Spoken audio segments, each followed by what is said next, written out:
Hello, everyone. Here it is. The fall is here. It's gorgeous.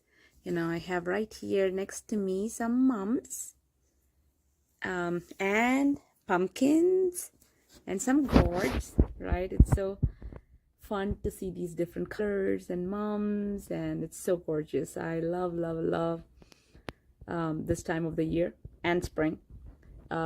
So this month, October, is also Breast Cancer Awareness Month. And that's what I want to talk about today with you. When was the last time you actually learned about how your breasts are doing?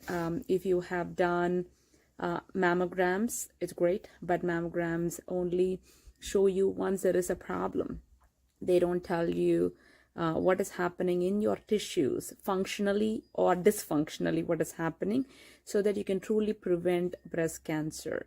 And obviously, there is a Breast Cancer Awareness Month because most women get diagnosed overnight, without even realizing everything looks or seems okay in their bodies until one day it's not. And even many times I have seen patients with who have been to getting mammograms every year, and every year seems to be okay until one year it's not. So what can you do? What are the things that we must do to help ourselves is what I want to talk about today, because again, it has nothing to do with age. A lot of times people think, oh, only after the age of 35 and all that, and it's not anything anymore. I have patients who are even less than 35 who have been diagnosed with breast cancer. So, but you obviously don't want to do things that are going to show you once you have. There is no prevention if it is already here. It is to understand what are the things that goes into causing breast cancer well ahead of time and trying to prevent things from happening so that we can change the trajectory of our health. That's what true prevention is. So did you know that there are not just one criteria, but many criteria for breast cancer to happen over a period of time, and it takes 5 to 7 years for it to develop, and it doesn't develop overnight or doesn't develop in a year. It really develops over a period of time.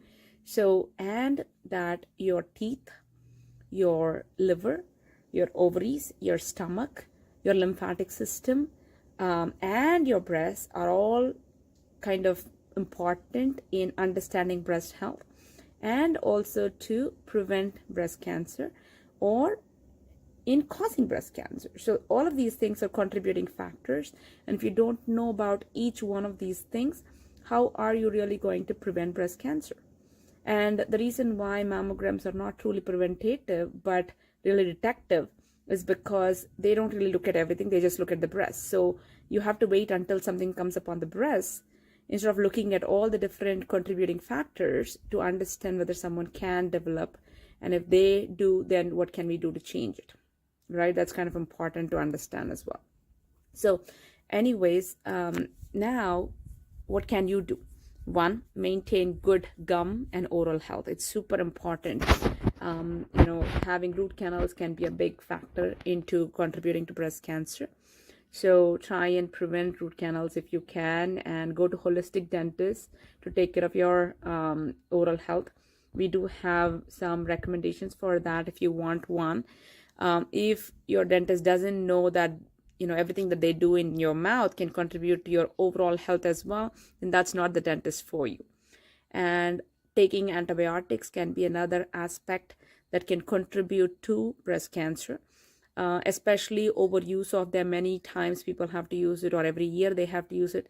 Try and prevent that. Learn ways of how to treat infections without the need for antibiotics, and there are many natural ways of doing it. We have all kinds of herbs available to us to prevent infections and to treat infections. And if you don't know them, go to our website and you will actually find under free resources all the different treatment protocols for different infections that you can use instead of antibiotics. So that's another reason, because that can affect your gut as well as the microbiome of your breast. Do you know that there is a microbiome of your breast that actually helps or is detrimental to your breast health, and in even causing breast cancer? There has been research more and more on that. So that's another one that you can totally do.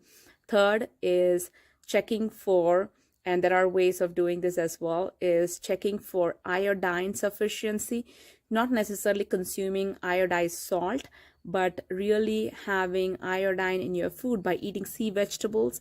Iodine is extremely important for breast health. The lack of it can cause cysts in the breast. So make sure that you are getting enough iodine. And if you have hypothyroidism, a lot more commonly, you are iodine deficient than somebody who's not hypothyroid.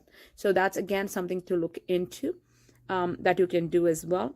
And of course, somebody like me can help you understand if you are deficient in something, and treat and take care of those aspects so that your body doesn't really become deficient. The fourth thing that you can do is your lymphatics, making sure that you're drinking clean water.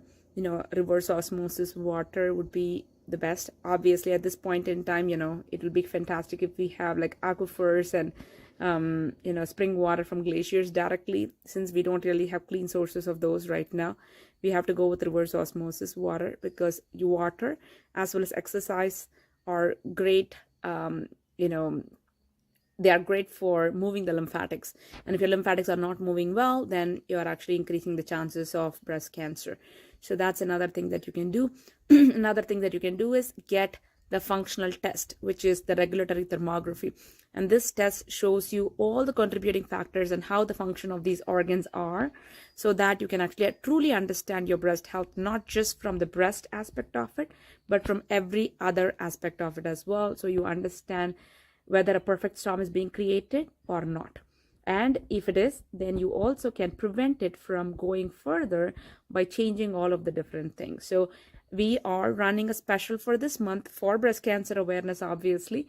So it is only $275 for a thermography, which is, the lowest price of the entire year. Go and get your regulatory thermography done. Call our office, schedule it online at hygieiathermography.com, or call our office at 469-403-1999 in order for you to get yourself scheduled. We are actually booking up fast because it is the lowest prices of the year, and it is an eye-opening test. And for me, it really helped me. It really changed my life. It really changed my body. It changed my health. And so go get yours as well. And if you are if you don't really think that you have even family history of it, still go get it done, because it is also pretty accurate in checking and learning about many other diseases, not just breast cancer. Like it is for diabetes, it's for prostate cancer in men, it is for BPH, benign prostatic hypertrophy in men. It's also for Alzheimer's, Parkinson's. You can diagnose so many different things, or you can actually catch them before it becomes a medical diagnosis. So no matter what you are, whether you're a man or a woman, or even in children with ADHD, autism, it can be extremely helpful for us to understand the root cause of the problem. And the thing is that we always need to know the root cause in order for us to uproot the problem. We cannot treat anything unless we know the cause. So learn what the cause is, or what is happening at a functional level in your body. And without knowing how the organs are functioning, how can we know how the structures will behave? So function changes first, and then the structure changes. So that's the reason why I said it takes 5 to 7 years for a disease to develop, no matter what disease it is. If you understand the function of that organ, and if you change the function of that organ, you can change and prevent the structural aspects of it in that organ later. So, and, obviously, if you have any questions about any of these things, put it here and I would be happy to answer. And, I have had some questions here that I answer, is how is it different from blood work, this test, the regulatory thermography, because blood work typically takes a while for it to show up, in the sense that it's a biochemical change that needs to happen. It's not a functional change. So if there is a functional change, you will find it in the tissues at a functional level before it even shows up on the blood. So regulatory thermography catches things even before blood work can catch it. And it also catches things before mammograms can catch it. It can also catch things before an MRI or an ultrasound or biopsy can catch it. So, which means that it truly, truly, truly is preventative, and it shows us what we can do so we can change things, and we have enough time to change things and not really deal with them once we have it. Okay? All right then.